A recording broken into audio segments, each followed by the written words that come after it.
Bring in show music, please.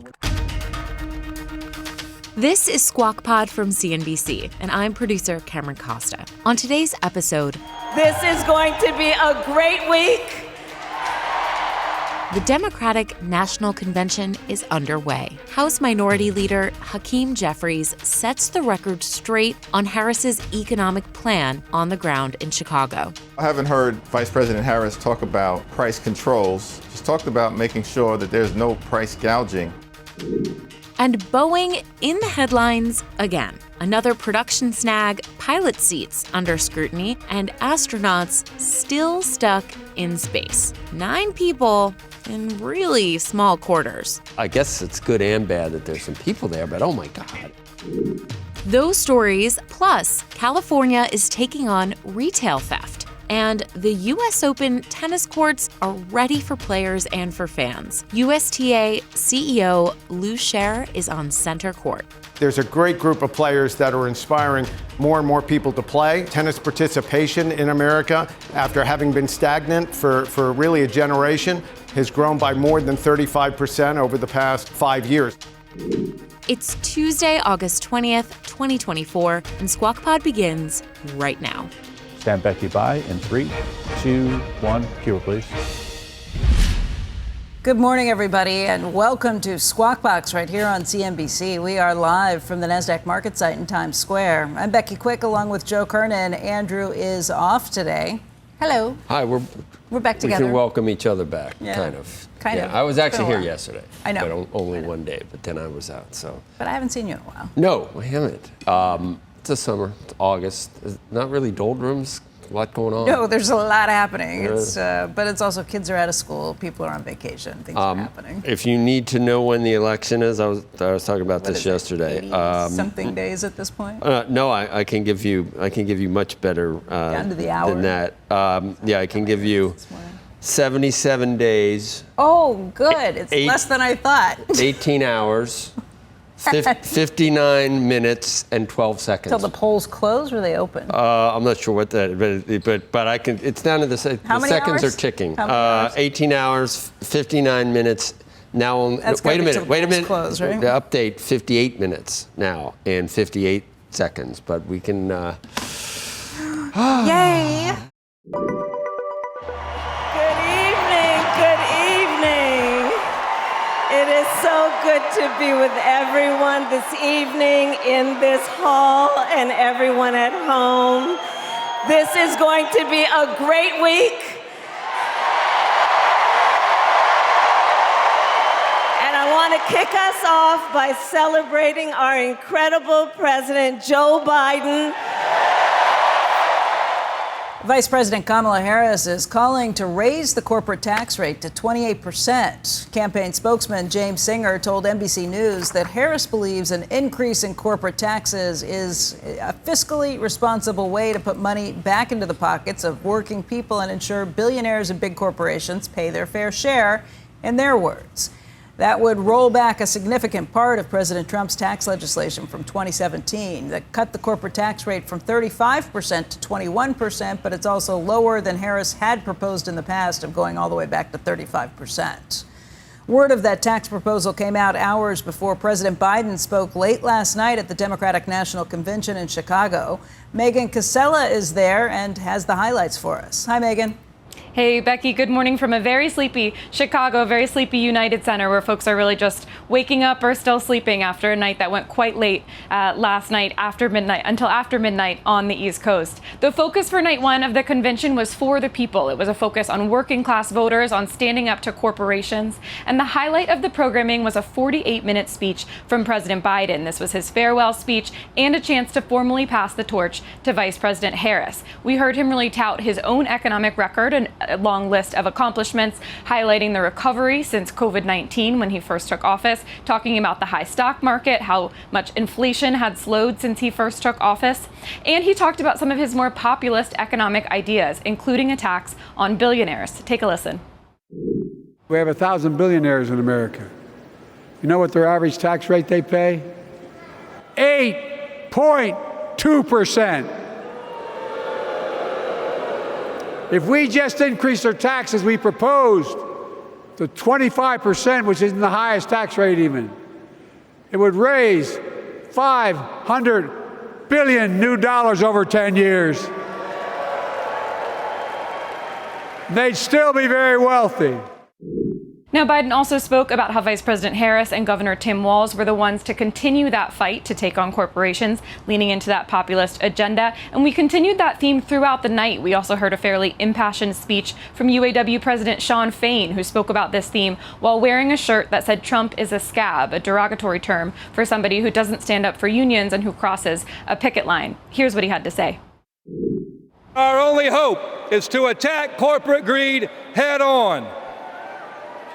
Corporate greed turns blue-collar blood, sweat, and tears into Wall Street stock buybacks and CEO jackpots. Now, guys, this leaning into this sort of populist and progressive agenda, it follows Harris's first economic proposals released on Friday that stuck to the same theme. This is as progressive Democrats are urging the campaign to do this sort of thing, to lean into the left side of the party and to give them some sort of concrete economic proposals like a billionaire tax or like higher taxes on corporations or down payment assistance for homeowners in order to give voters something that excites them to turn them out for the polls in November. Obviously, that comes at the expense of corporations and business owners. And it is something that is sort of a risk. There's a gamble that moderate Democrats and independent voters won't stick with the party if they lean too much into this. I have spoken with some moderate Democrats who are sort of wary of this approach, say distancing herself from the far left would be the only thing Harris needs to do in order to get the coalition of voters that she needs to win in November. Now, for their part, Trump and J.D. Vance are counter-programming this convention and will continue to all week long. And overnight, the campaign put out a statement calling the first night of the convention unhinged, cringe, and detached from reality. Becky, back to you guys.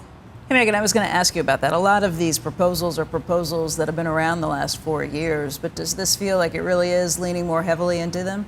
It does feel that way. We saw on Friday with Harris's economic plan, she was taking some of President Biden's ideas and kind of turbocharging them, bringing them further to the left, raising the amount of money of down payment assistance, for example, and going a little bit further in other ways. So she seems to think that that's the way to win the voters that she needs. She's sort of carving out a progressive brand for herself.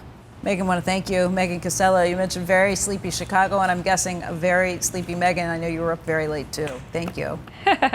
You bet. We're watching shares of Boeing. Just the latest news here. The company paused testing of its 777X plane and grounded the 4-plane test fleet. That's all the test fleet is right now, 4 planes. Boeing said it found damage in a structure of one of the wide-body aircraft during scheduled maintenance. We're calling it damage, but it was like a crack or something. Boeing said it is replacing the part and examined the damaged component, which it said is located between the engine and the airplane structure. Bad place for a crack, you would think. It has informed the FAA and its customer certification and delivery of the new jetliners that it's not expected, that is next year. That's about 5 years now behind schedule already. Separately, the FAA has mandated that operators of Boeing's 787 Dreamliner inspect the cockpit seats. That follows an uptick in reports about inadvertent seat movements disrupting flights. Boeing warned back in March that a switch located on the rear of pilots' seats that moves it up and back could jam if the mechanism is loose or damaged. That followed an incident when a flight took a nosedive after a reported inadvertent seat movement pushed the pilot into the plane's control column. The FAA said it has received 5 reports of uncommanded horizontal movement of the captain's or first officer seats. I mean, that's just, you can't figure, I mean, that seems like something every car has a mechanism for where you don't want the seat to move, and it'd be maybe even worse in a car if you're thrown into the brake or the accelerator or something. Yeah. But it's a bad situation. We were just talking about the story on the Starliner, the Boeing Starliner that's supposed to be getting those ISS, the 2 astronauts who are stuck up on the International Space Station. We talked about that yesterday. I asked Phil what to do. If they said, NASA or somebody or Boeing said to Elon Musk, can you help us out here? Could he do it before 2000? February is the next SpaceX. Well, 2025, that's too long. It's a long These poor people, I mean, I know that you don't want embarrassment from NASA or Boeing, But is that why we're not doing it with Elon Musk? Could he send someone, like, could he get it done next week? I think you probably have a situation where NASA is trying to debate what they do.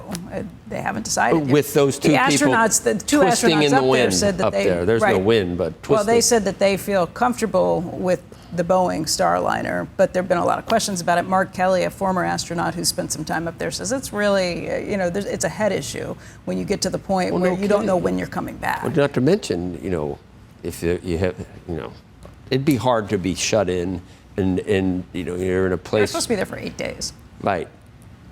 No, it's hard. I feel really bad. Did you read the entire Wall Street Journal article that laid out how big it is? It's about the size of a football field, but the usable space is only about the size of 3 boxcars, and there's nine astronauts and cosmonauts who are there living in that space. Well, at least there's, totally. I guess it's good and bad that there's some people there, but oh my God! I know, it depends on who you're otherwise, with. you'd be like, Tom Hanks on, with talking to a soccer ball. That was a volleyball, Wilson. Yeah, you're right. California is cracking down on retail crime as Governor Gavin Newsom has signed 10 bills into law increasing penalties for shoplifting and organized theft schemes. One of the new laws is in response to CNBC's selling stolen investigation this year. That law will boost prison time for the sale, exchange, and return of stolen property. That's the bread and butter of retail resale crime rings. CNBC.com retail reporter Gabrielle Fonrouge, who's been following this issue, joins us right now. And Gabrielle, this is a story we've been talking about for a long time, too. What's the significance of these new laws, and do you think it'll actually help? Yeah, Becky, this is huge for California. They have been widely criticized for having an out-of-control retail crime problem. And these new batch of laws are going to do a number of things. One of the most important things that it does is it aggregates theft offenses. So one of the things that California gets criticized for is that if you don't steal more, if you steal under $950 worth of goods, then you get slapped on the wrist with a misdemeanor. You may or may not even get any kind of jail time or any kind of penalty for that. So what one of the new laws allows it to do is it aggregates the theft offenses. So if somebody steals $100 worth of goods one day, $200 worth of goods one day, even if it's across different counties, you can bring all of that together and bring felony charges. And then the law that was brought in response to CNBC's investigation addresses the middlemen that are involved in these resale rings. Based on the amount of goods that are stolen, your sentence is going to go up. So the senator that I spoke to yesterday that brought the bill, his idea is that this is going to serve as a deterrence to prevent people from getting into this type of crime. It's not just California where this is a problem. You can look at states like New York, other places. If you talk to the retailers, they'll say organized crime rings outside Baltimore, just to name one place. But they say that these are organized crime rings and that they're having free reign in a lot of different areas. Yeah, absolutely. This is a nationwide issue. This is something that retailers it's worse in some states. It is worse in some states. It depends.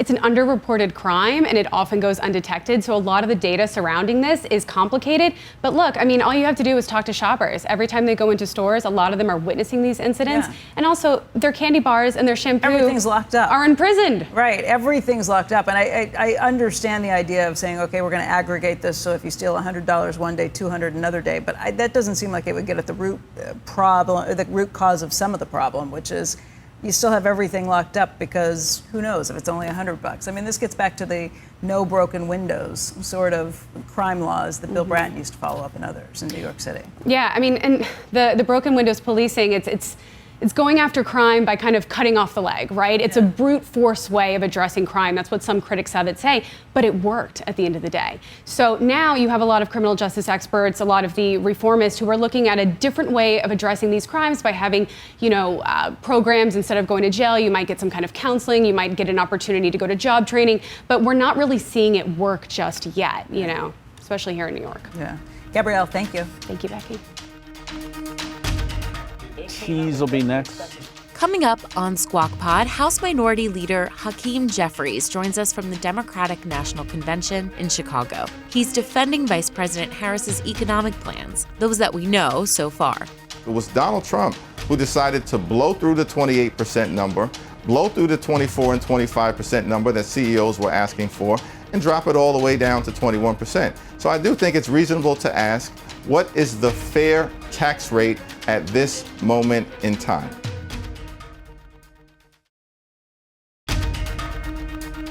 Welcome back to CNBC's Squawk Pod. It's been the honor of my lifetime to serve as your president. I love the job, but I love my country more. I love my country more. And all this talk about how I'm angry at all those people who said I should step down, that's not true. And that was President Biden at the Democratic National Convention last night. Joining us now from the convention to talk about the party and Kamala Harris's economic agenda, House Minority Leader Hakeem Jeffries. Leader Jeffries, good to see you. Always a pleasure. Good morning. Great to see you. Let's talk about how some of the stuff that we've been hearing. Whenever we have you on, you always emphasize that when it comes right down to it, you are a capitalist and totally appreciate the system that we all operate under here in this country that generates a lot of the prosperity.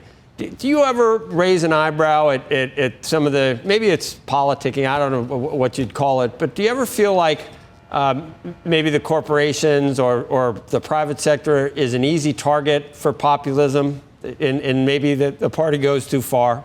Our view is that we want a properly regulated, market-based economy that is good for the American people, good for commerce, good for industry, and good for business and job creation, that is also, of course, anchored in a strong social safety net connected to things like Social Security and Medicare.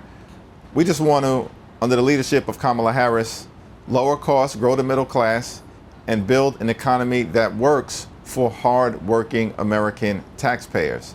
That's the plan, that's the vision, and Joe, that is the track record anchored in the things that have been accomplished over the last several years, thanks to President Biden and Kamala Harris. It just seems like there is a common thread running through a lot of what we're seeing, that, and for the past couple of years as well, that there's almost an anti-corporate rhetoric that comes maybe not from the mainstream of your party, but would you at least acknowledge that maybe at the far left that there maybe is too much anti-corporate sentiment or eat the rich sentiment, or is that does that populism to try to win elections? Would you acknowledge that, Leader Jeffries, or no? I can speak on behalf of the House Democratic Caucus and the track record of accomplishments, which is how we should be judged based on when we had the ability to govern. In the previous Congress, under the leadership of President Biden and Vice President Harris, Democrats in control of both the House and the Senate, we passed an agenda that was anchored in the center and the center left from the standpoint of how we approach economic issues. We rescued the economy from a once-in-a-century pandemic. The economy has now emerged as the strongest of any economy in the developed world. Then we passed the Bipartisan Infrastructure Investment and Jobs Act that is investing in our crumbling infrastructure and creating millions of good-paying jobs.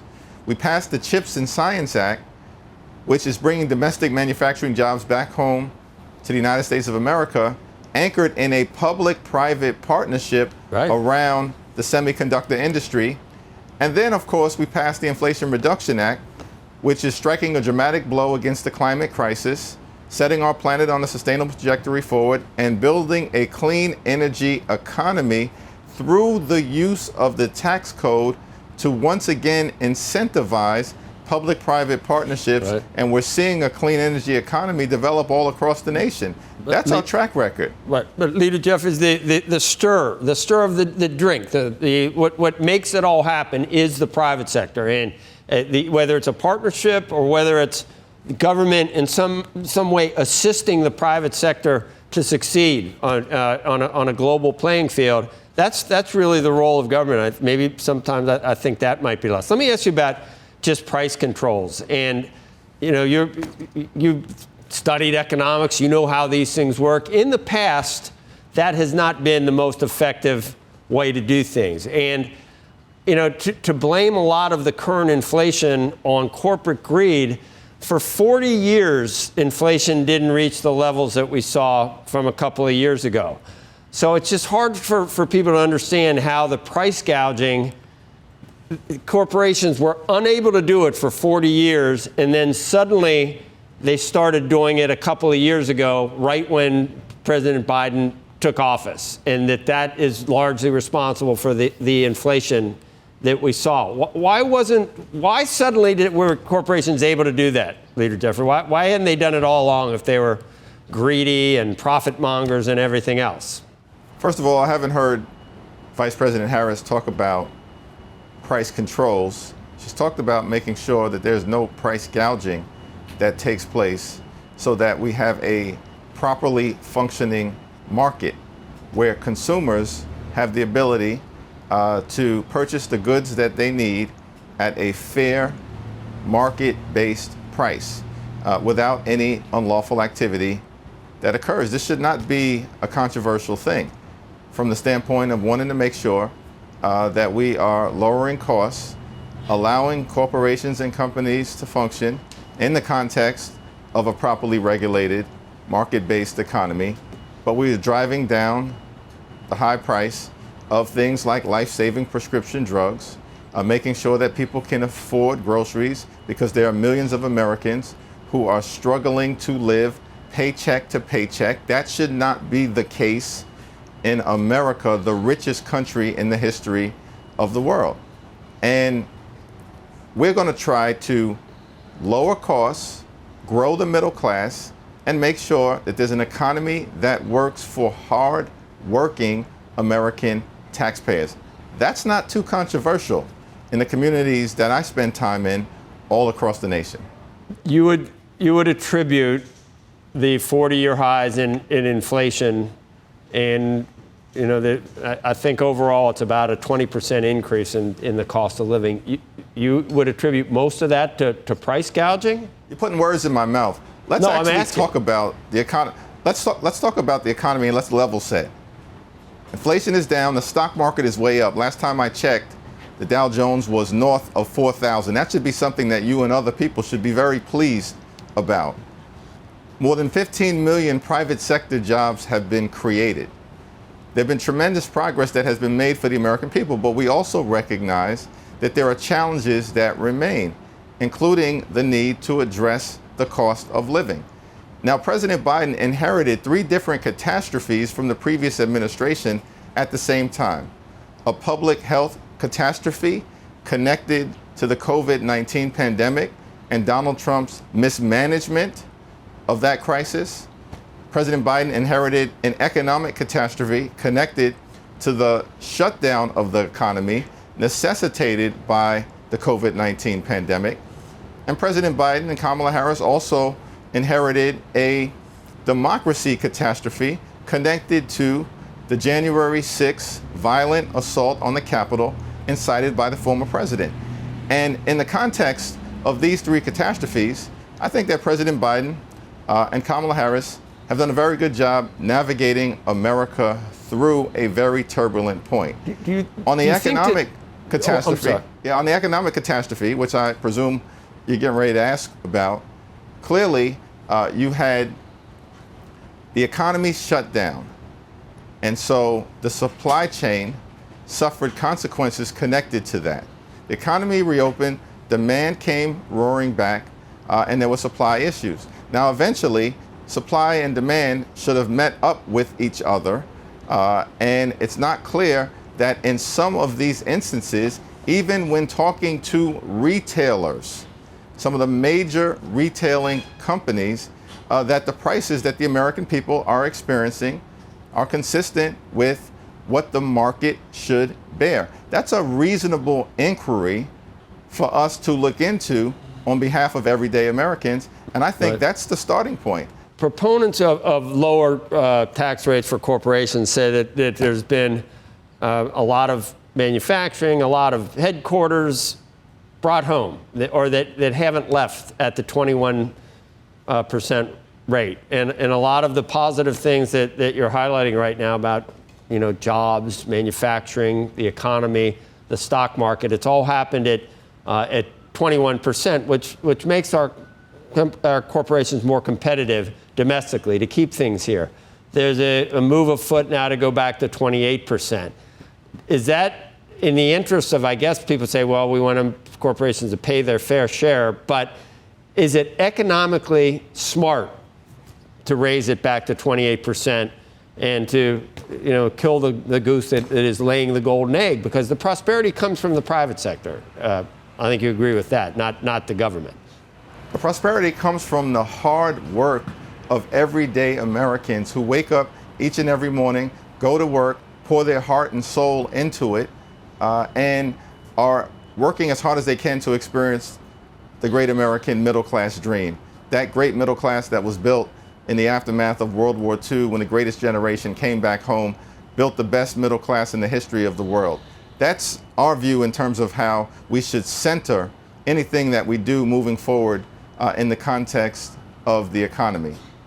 And with respect to the corporate tax rate, I think you make an interesting point, which is to say we're going to return it to where it was at, but that wasn't 28%.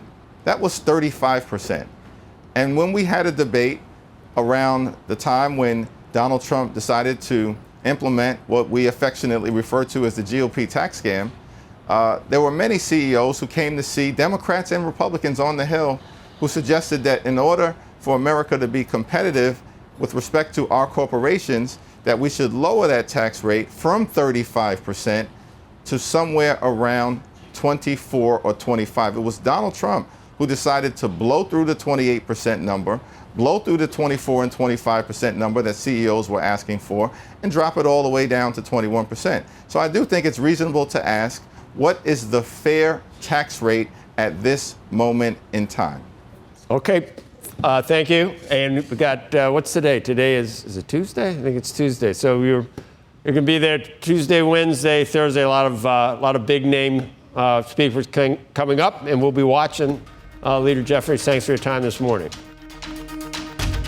Up next on Squawk Pod, it's tennis season in New York. The U.S. Open is set to begin in just under a week. USTA CEO Lew Sherr joins us from center court, where fans will gather for women's and men's matches in equal droves.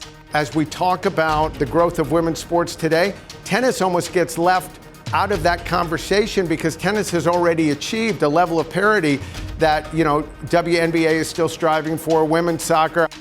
We'll be right back. You're listening to Squawk Pod from CNBC. You are watching Squawk Box right here on CNBC. I'm Becky Quick along with Joe Kernen. Andrew is off today. The U.S. Open tennis tournament less than a week away, but fans are already gathering at the Billie Jean King National Tennis Center in Queens, gearing up for the main event. Joining us now from Arthur Ashe Stadium, USTA CEO Lew Sherr. Good to see you, Mr. Sherr. Welcome. Thank you, Joe. Good to be here and excited to be talking about tennis at a time the U.S. Open and actually the whole sport across America is experiencing such unprecedented growth. It's there's two U.S. Opens, and I think they're separate but equal. I get just as excited about both, but certainly the tennis experience is much longer and offers a lot more for spectators, I think, because it's over such a long period and so many different matches and everything else. Let me ask you, the state of it right now, Lew, are we at a point, I mean, women's tennis is always exciting, always great, but I miss, obviously, the Williams sisters. I think people do, but a lot of up-and-comers. It seems like we're going through a little bit of a change in a change of the guard with men, but there's some rising stars, obviously.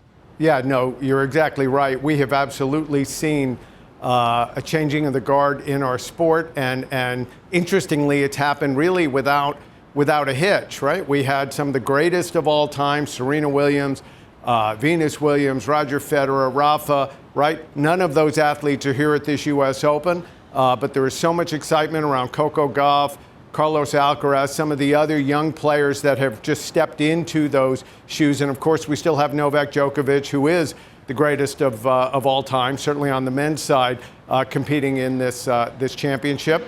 Joe, we also have 5 American men, 5 American women, both in the top 20 now, and that's the first time we've had that sort of success at the highest echelon of the sport in nearly 30 years. That's pretty key. And I'll tell you, I am a little bit ignorant. I could not name the top 5 on all of them on either side, and that's why this will be not a transition year, but it'll be an important year to get to know who we're going to be watching probably for the next 10, 15 years. Yeah, no, you're absolutely right. Certainly Coco Gauff on the women's side, right. Jess Pegula, Madison Keys, okay. Danielle Collins, all names that you would know. Emma Navarro, also another familiar name. And then on the men's side, Francis Tiafoe, who just made it to the final in Cincinnati this week, your hometown. We had Ben Shelton, who made it to the semifinals last year. Taylor Fritz in the top 20 as well. Tommy Paul.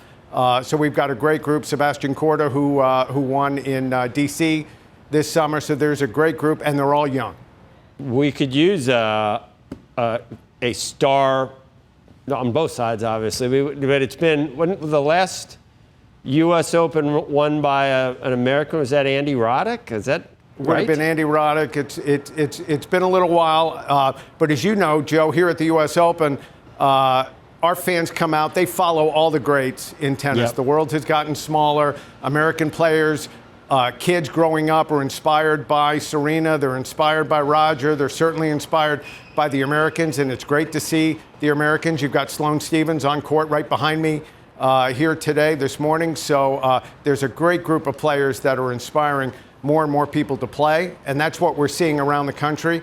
Right now, tennis participation in America, after having been stagnant for really a generation, has grown by more than 35% over the past 5 years. So we're seeing more and more people coming into the sport for all the health benefits that tennis can deliver. Lou, I may have buried the lead, I think. So I will not be on one of those 15-minute games. I will not be stuck in the tunnel leading into the stadium anymore. That's really changing. Did you see that, Becky? You did not. You can go out. You can go out now, right? Between games? It's going to be yes, no. Yeah, so instead of waiting on the changeover, you'll now have the opportunity in between every game to move to your seat and back and forth. And that really is an attempt on our part to try to address what we know has been a pain point for fans. We understand that the athletes need to focus. That ball oftentimes can be coming at 120, 130 miles an hour on a big serve. But, you know, if you had to wait on a changeover, you could have spent 30 minutes, depending on the length of matches, if you were going to the restroom or to the concessions. So we're excited this year. We think our fans are certainly going to appreciate the opportunity to get back and forth to their seats more quickly. You know, Lou, with all the discussion about pay parity in sports, if you wanted to, you could just totally like brag and stick your chest out. I mean, it goes back to Billie Jean, the great Billie Jean King, and why that happened. But it's a little different, isn't it? Because in some respects, unlike some other sports, women's tennis, I think, is more popular or can be a bigger revenue generator than men. So it makes sense to be able to do that. Does it make sense in all sports, or can other sports learn something from the way the way tennis has handled this issue? Yeah, you know, Joe, I think other sports can learn a great deal. And it's not just what we've done sort of today. It's 50 years of history. So if you think back, last year we celebrated the 50th anniversary of equal prize money at the U.S. Open, right? That debate is still happening in many sports today. That was resolved here 50 years ago. But it's not just equal prize money. It was equal presentation of the sport. So when you see our primetime matches, we alternate men's matches, women's matches. Every session in Arthur Ashe has a men's match and a women's match, right? We present the sport in equal manner. We don't differentiate between the athletes as we're thinking about the presentation of our sport. It's been great for business, right? This event, no matter what filter you use to look at it, attendance, viewership, tennis participation in America, the reality is we are 50-50 right down the middle. Prize money is another reflection of that. So in some interesting way, as we talk about the growth of women's sports today, tennis almost gets left out of that conversation because Right. tennis has already achieved a level of parity that, WNBA is decades. still there's striving one for. USTA. Women's soccer, hockey are not still split. striving for it. Yeah. Like it's WNBA and NBA. It's But it's also that the money's not there all the time. Yeah. And it is. WNBA it definitely is is. building, is building for sure. Hi, Lou. I play a little. I keep thinking I can play tennis standing in the same spot. Like, and I find that's why I lose to my wife 6-0, 6-1. You need. Yeah. You can't do that. You can't reach. Lou. You know what I'm saying? You need. Hey, Joe, we have a new variant for you. There's a new version of tennis played with a larger, softer ball on a pickleball or shorter court that may be perfect for you. It's great fun. It's a lot more social. It's an idea. Can I? And I won't have. There you go. Can I stand in the same place? That's probably not a good. Absolutely. Really? Lou May Sherr. not be the best strategy, but Yeah, right. All right. Thanks, Lou. Lou Sherr. thank you. Yes, May not be the best strategy, but you do you. Yeah, I find myself doing that, and it's like, you know what? Definitely had to move for that one. That's the podcast for today. Thank you for tuning in. Squawk Box is hosted by Joe Kernen, Becky Quick, and Andrew Ross Sorkin. Weekday mornings on CNBC starting at 6 a.m. Eastern and going all 3 hours until 9. To get the smartest takes and analysis from that TV show right into your ears, follow us here on Squawk Pod wherever you're listening now. We'll meet you right back here tomorrow. We are clear. Thanks, guys.